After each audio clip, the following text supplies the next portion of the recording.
El 10 de enero de 1981, el FMLN lanzó la ofensiva final, una acción militar, política y de masas encaminada a tomar el poder. La acción no logró derrocar el régimen y le abrió paso a la guerra.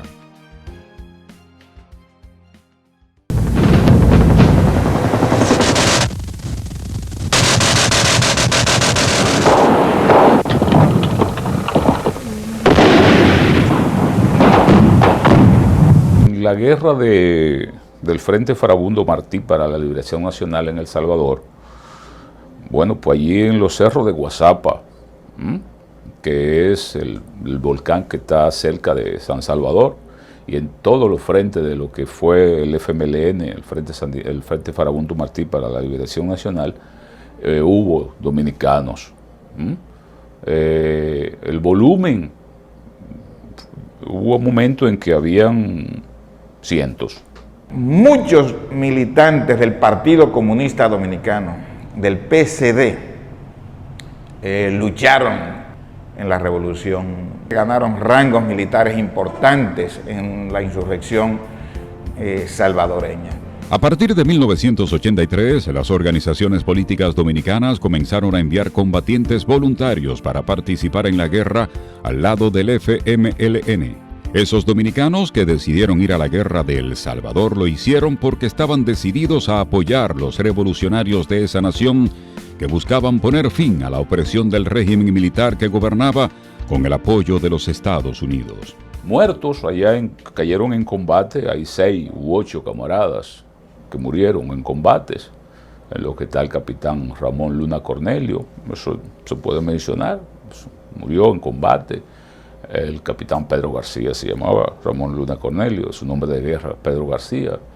Está Roberto Santana Sánchez, que era un suboficial de las Fuerzas Armadas Dominicanas, de la Marina, de la Fuerza Aérea Dominicana, que se fue a militar en el Partido Comunista Dominicano y tomó la decisión pidió que lo enviaran al Salvador como internacionalista. Pedro Comprés, también otro joven dominicano que cayó allí en los cerros de Guazapa y en otras partes. El doctor Bienvenido Mejía Sánchez, médico, cardiólogo, poeta, escritor, un ser humano extraordinario, también cayó en combates en El Salvador, y otros. Para la dirigencia del Partido Comunista Dominicano era una tarea difícil cuando tenían que informar sobre la muerte de uno de sus militantes en la guerra de El Salvador, porque en la mayoría de los casos, los parientes de esos combatientes desconocían qué hacían ellos fuera del país. Una de las cosas más terribles es dar la información de la pérdida, de la caída en combate, o de que la caída en combate de un compañero, un camarada, que en muchos casos habían leyendas en la familia de que estaba estudiando, que estaba en la Unión Soviética, o que estaba en Cuba, o que estaba haciendo, en el caso de los médicos, que estaba haciendo una especialidad en tal sitio, y tú luego tener que ir a dar la información a la familia de que ese ser humano, médico o soldado, murió en combate. A quien iba a dar la información le tocaba sufrir con esa familia, que en ocasiones reaccionaba airada e incrédula de que su pariente estuviera en una guerra, ya que los combatientes no le comunicaban nada a los suyos. En muchos casos había que buscar la carta, la información que dejaba la familia, fotos que se mandaban, cosas documentos que dejaban para una hija o para un hijo, o para mamá o para papá, y también el señalamiento de que se le entendiera su decisión, que se fuera comprensivo, y lo más importante, que se entendiera que todo eso se hacía con una vocación humanística, de amor.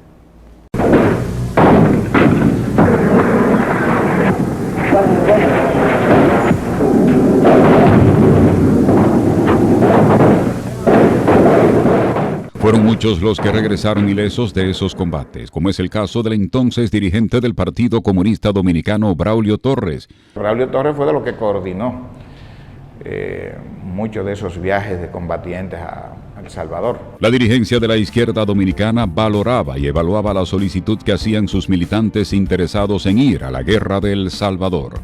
Los orientaban sobre el peligro y el riesgo de asistir a un conflicto de esa naturaleza, y al momento de hacer la evaluación del personal, tomaban en cuenta una serie de criterios. Tiene que ser una gente que tenga un historial de militancia transparente, una vida digna, una vida decorosa, un compromiso ético, porque no es un juego, no es un juego, es un... la mayoría se le pedía, como de rigor, que dejaran una carta por escrito, firmada, donde expresaba a su familia y al país que su decisión fue una decisión voluntaria, no era una imposición, una decisión personal que asumía la causa del internacionalismo revolucionario de ir a luchar a otros pueblos de una manera absolutamente voluntaria, a cambio de nada.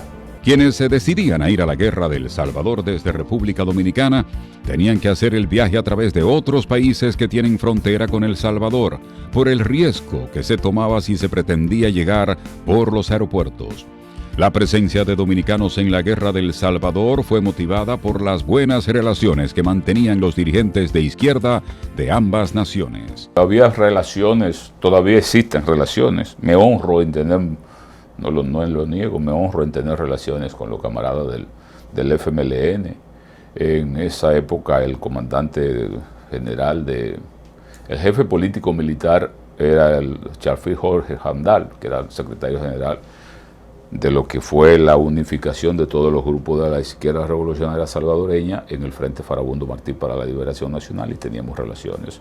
Con la ayuda de militantes de izquierda de varios países, el FMLN conformó su ejército guerrillero que ganó terreno y creó una retaguardia que resistió las ofensivas de la Fuerza Armada salvadoreña, que en ese tiempo contaba con la ayuda de Estados Unidos, que durante décadas logró sostener al gobierno militar. En El Salvador se libró una de las guerras más... una situación que cae en lo leyenda, cómo ese pueblo pequeñito pudo enfrentar a los batallones Atronal, Atracal y otros batallones entrenados por el Imperio norteamericano con una capacidad de fuego muy alta frente a lo que era la capacidad de fuego del FMLN, del Frente Farabundo Martí para la Liberación Nacional, y el volumen de combatientes. No obstante eso, las fuerzas revolucionarias del FMLN llegaron a derrotar varias veces al ejército, pero no podían derrotar al poder imperial norteamericano y a los fondos del petróleo. La acción de los militantes dominicanos que acudieron a la guerra de El Salvador ha sido reconocida en reiteradas ocasiones por la dirigencia del FMLN. Se reconoce el valor y el patriotismo de cientos de dominicanos que voluntariamente, a cambio de nada, bueno, sí, a cambio de, liberarse de la misma. El psiquiatra Secundino Palacios era miembro de la dirección nacional del Partido Comunista Dominicano en las décadas de los 80 y 90 y ha estado en contacto con muchos de los dominicanos que se unieron a la lucha de otros países de América, pero él no ha participado en ninguna de esas acciones militares. Yo soy médico. Y si como médico tuviese que requiriera mi servicio en cualquier parte del mundo, no tendría ninguna objeción a hacerlo. Pero iría como en el rol que me corresponde, ¿no? El elevado número de dominicanos que se sumó a la guerra del Salvador lo hizo durante los 10 años que duró esa ofensiva militar, que concluyó con un acuerdo de paz firmado el 16 de enero de 1992, que puso fin a la guerra y a la dictadura militar que durante 60 años masacró a los salvadoreños. Con ese convenio se inició un proceso de democratización y de incorporación a la vida civil del Frente Farabundo Martí para la Liberación Nacional. Finalizada la guerra, la mayoría de los dominicanos que participaron en los combates regresaron a su país.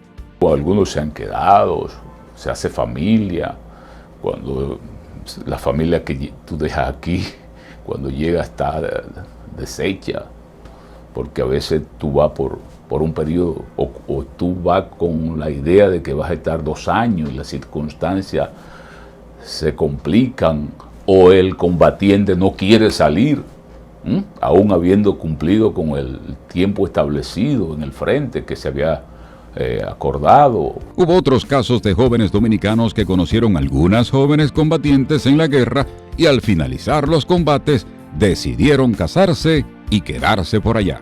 Muchos de esos militantes se han quedado allá haciendo papel de asesores, pero ya en áreas civiles, no en áreas militares. Pero incluso son salvadoreños. El movimiento revolucionario dominicano, con su compromiso internacionalista, ha sido una historia hermosa.